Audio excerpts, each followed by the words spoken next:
আসসালামু আলাইকুম প্রিয় দর্শক, কেমন আছেন সবাই? এক বোন হিন্দু থেকে মুসলিম হয়েছে, আলহামদুলিল্লাহ।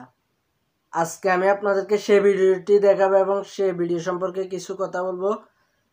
চলুন প্রথমে সে বোনটি কি বলে এবং কিভাবে মুসলিম হয়েছে সেটা আমরা দেখে আসি। চলুন ভিডিওটি দেখে আসা যাক। খালি বলছি, আপনার বাবা 24 তারিখে আপনার হারিয়ে যাওয়ার জন্য আমাদের থানায় একটি মিসিং ডায়েরি করে, যে ডায়েরি নম্বর 713 ডেটেড 24/8/2020। আপনি মিসিং হয়েছিলেন বলে আপনার বাবা আমাদের থানায় অভিযোগ করেছিল। আজ আমরা খবর পাই আপনি কোতোয়ালি থানায় আছেন। আপনার বাড়ির গার্জিয়ান সহ আপনাকে আমাদের থানায় নিয়ে আসা হয়েছে। আপনি মিসিং ছিলেন, সেই কারণে মিসিং এর যে রেফারেন্স ছিল তার ভিত্তিতে। আপনার বয়স কত? আমার বয়স 21। ডেট অফ বার্থ বলুন। আমার ডেট অফ বার্থ 12/10/1999। আপনার বিবাহিতা বলছেন, কবে বিয়ে হয়েছে? আমার বিয়ে হয়েছে 3/2/2020-তে। আপনি তো হিন্দু, কার সাথে বিয়ে হলো? আমার স্বামী ফুরকান আলী মন্ডলের সাথে। ফুরকান আলী মন্ডল, বাবাকে দেখাও। আপনার মেয়ে বিয়ে হয়েছে আপনি জানতেন? না, আমি কিচ্ছু জানিনি। তুই কি করেছিস রে? হ্যাঁ, তুই কি করেছিস? আপনি আপনার বাবার সাথে, ওনার দিকে দাও। তুই কি আপনি কোন ক্লাসে পড়েন? আমি এখন D El Ed first year. D El Ed first ইয়ারে পড়েন। বিয়ে পাস কবে করেছেন? বিয়ে পাস আগের বছর। আগের 19 বছর। সালে। যে ছেলেটার সাথে বিয়ে করেছেন তার নাম কি? ফুরকান আলী মন্ডল। তার বাবার নাম? কিরণ আলী মন্ডল। আপনাদের ঠিকানা তার? তার গ্রাম Hazrapur, post Shibnarayanpur, police station Dhantala, জেলা নদিয়া। জেলা নদিয়া। আপনি তো নিজের ইচ্ছায় বিয়ে করেছেন নাকি আপনাকে জোর করে বিয়ে করেছে? আমি আমার সজ্ঞানে সক্ষমে, আমার নিজ ইচ্ছায়, কেউ আমাকে কোনো জোর করেনি, নিজের ইচ্ছায় আমি তাকে বিয়ে করেছি। আপনি কি ধর্ম চেঞ্জ করেছেন? হ্যাঁ, কবে করেছেন? বিয়ের 2 দিন আগে। আচ্ছা, কি ধর্মে আপনি দীক্ষিত হয়েছেন? ইসলাম ধর্ম। আপনার নতুন নাম কি? আয়েশা মন্ডল। আয়েশা মন্ডল।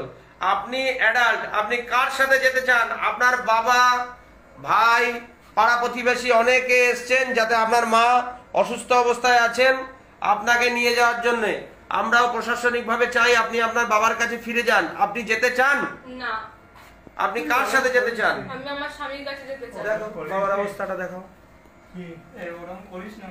ওরকম করিস নি তুই। তুই এতদিন করেছিস কি? এতদিন কি করেছিস? ভাই মুখে, বাবা মুখে তুই তাকি দেখবি একটু। যাবেন বাবার সাথে, কাজ যে বাবার সাথে চলে যান। না, আমি যাব না। বাবাকে দেখেও কষ্ট হচ্ছে না? না। ছোট ভাইয়ের কথা মনে পড়ছে না? না।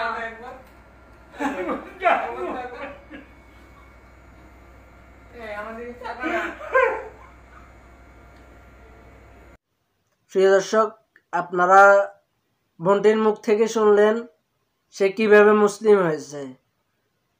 প্রিয় দর্শক, প্রথমে বলে নিই, ঘটনাটি আমাদের বাংলাদেশে না, ঘটনাটি আমাদের ইন্ডিয়াতে।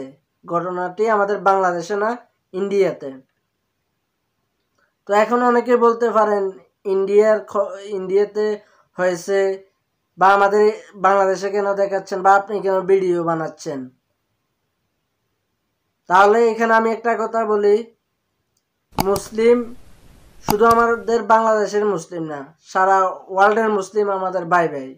আমরা সবাই আমাদের ভাই ভাই। আমরা একে অপরের পাশে দাঁড়াবো, যে কোনোভাবে তথ্য দিয়ে হোক, যে কোনোভাবে হোক। তো হিন্দু বোনটি মুসলিম হয়েছে, তাকে আমরা অসংখ্য মোবারকবাদ জানাই।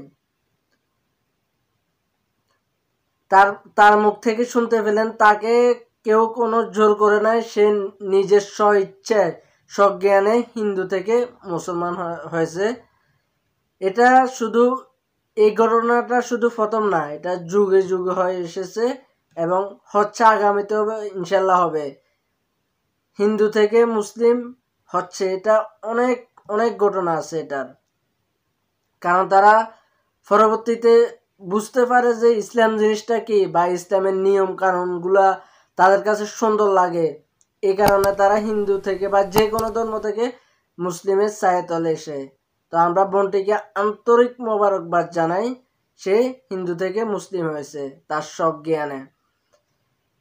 কিন্তু একটা বিষয় আমার খুব খারাপ লেগেছে, তাকে যখন বলেছিল তোমার মা অসুস্থ, এতগুলা লোক তাকে নিয়ে যাওয়ার জন্য এসেছে বাড়িতে, কিন্তু মেয়েটি যাইতে চাচ্ছে না, সে বলতেছে আমি আমার স্বামীর কাছে যাব। তো বোন, তোমার এই জিনিসটা পছন্দ লাগে নাই আমার। তুমি হিন্দু থেকে মুসলিম হয়েছো, খুব ভালো, তোমাকে অনেক অনেক আন্তরিক মোবারকবাদ জানাচ্ছি। তবে এই কাজটি তুমি ঠিক করো নাই। তুমি বর্তমানে এখন মুসলমান, ঠিক আছে, তোমার বাবা মা হিন্দু, কিন্তু ওরা একটা জিনিস চিন্তা করো, ওরা তোমার জন্মদাতা মা বাবা।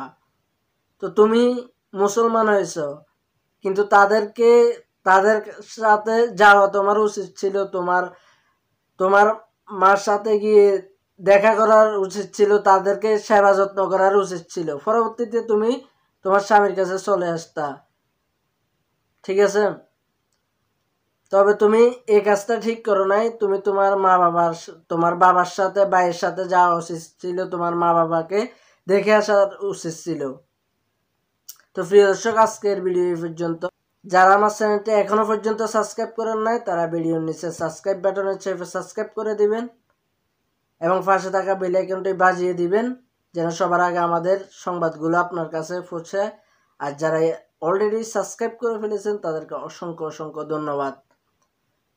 তো প্রিয় দর্শক, আপনার যে কোনো মূল্যবান তথ্য, যে কোনো নিউজ আমার কাছে চাইলে পাঠিয়ে দিতে পারেন। আমার কাছে পাঠানোর ঠিকানাগুলো আমি ভিডিও ডিসক্রিপশন বক্সে দিয়ে দেব। আমার ফেসবুক প্রোফাইলের লিঙ্ক এবং ফেসবুক পেজের লিঙ্ক দিয়ে দেব, চাইলে সেগুলো ফলো করে রাখতে পারেন এবং আপনার যে কোনো নিউজ ওইখানে পাঠিয়ে দিতে পারেন। তো বন্ধুরা, যে যেখান থেকে যুক্ত হয়েছেন অসংখ্য অসংখ্য ধন্যবাদ। আমি মোহাম্মদ রেজাউল করিম ওমান থেকে। দেখা হবে আগামী কোনো ভিডিওতে। আসসালামু আলাইকুম।